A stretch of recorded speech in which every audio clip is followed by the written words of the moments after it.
Part of the reason I love being an architect is working with people. I really enjoy working typically in doing a house with a husband and wife, and I love working with them as a couple and trying to find out the dynamics and think through with them what their real vision is. When we started the process with Brad, the very first meeting, we literally took pictures out of magazines, like a lot of people do, and laid them out and said, we kind of want some of this, can you help us with this? And from that, he really helped us sort of birth the vision of what we wanted, and then everything kind of grew around that. We brought pictures to Brad, and he took kind of the best ideas and knew what we were looking for, and came back with an initial drawing, and it was pretty right on from the very beginning.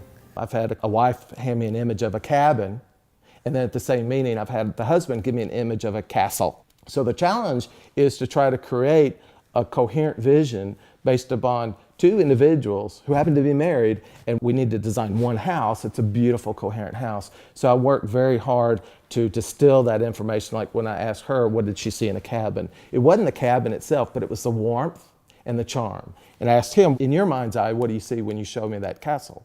Well, it wasn't the castle, it was the environment, it was the setting, it was the driveway and the approach to that house. I can say I loved working with Brad. He felt like a friend from the first initial meeting. He has a great patience about him, always eager. Every time he walked in for all the multiple meetings we had, he was always prepared and ready and in a great mood.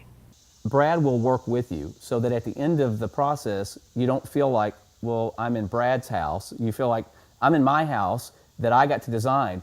If I'm not collaborative, then at the very end of the process, then it ends up being Brad Shapiro's house, and that's the last thing I want it to feel like. I want it to feel like it is the homeowner's house. I can't even put into words just how much he has meant to this overall project, and just making it an exciting thing for us, where we felt like it was an enjoyable process, it was a fun process. Many people say how overwhelming it is when you build a house or you go through plans and dealing with an architect, and we enjoyed it, I think, way beyond our expectations. We had heard a lot of people will have an architect that will draw plans for you, and then you take the plans and give them to your builder, and the builder builds the house. And first time using an architect, I guess we didn't really know what to expect, but as we completed the drawing phase and then entered the construction phase, we, in essence, kept Brad on the payroll, and we found that his input was just invaluable through the whole process. There's some architects that literally just can draw a house well, but they don't understand how all the components fit together. And sometimes they don't take into account, you have to put heat and air in certain places, you have to put electrical and plumbing and all these things. Brad thinks about those things on the front end, and it just makes it simple. It makes the job go much more smoothly. I really enjoy working with contractors because they obviously have a depth of experience and knowledge that I want to have as a benefit to the homeowners. No one else has that same kind of expertise, so they add value. The old saying, the best surprise is no surprise. I think that's really important when you're remodeling a home or you're building a large home. There's just a million details, and they're going to come up, but it's better if they're thought out at the beginning and taken care of that way, and Brad has done that a lot. The way that our builder Matt worked with Brad was incredible, and we got our interior designer together with the two of them. That team together made this process so easy, so much easier than we had thought.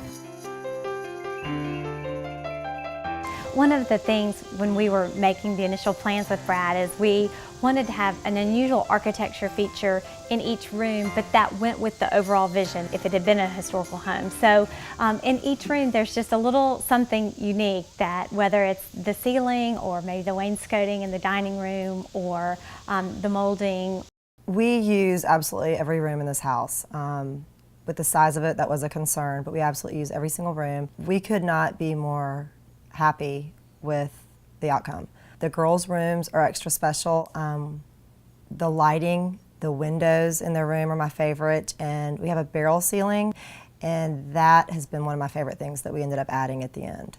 I love my kitchen. I love my kitchen. I'm not a morning person, but I want to wake up and go into my kitchen in the morning. And this is sort of where Brad does the extra thing, is when we're talking about the kitchen, you don't just talk about, well, how do you want your kitchen? It's, well, where is it going to be placed in the house? What is the evening sun going to look like? If you're having a party everybody's going to come to your kitchen. That's always the case. So where do you want people to be if there's a party there? And so sort of thinking about the practical use of how you live in a house on a daily basis, I think that's where Brad adds the extra little touch.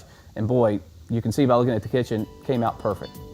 One of the things I absolutely just cherish, and this is really what gets me motivated to do the next job and to continue to do what I do, is after the clients have moved in and they'll call me and they'll say, Brad, we just want you to know we love this house. I just smile ear to ear when I hear how pleased they are with the house. And because that means that I've done my job. That means that I did listen. I gave them a house that is unique to them and their family, and they're just loving it.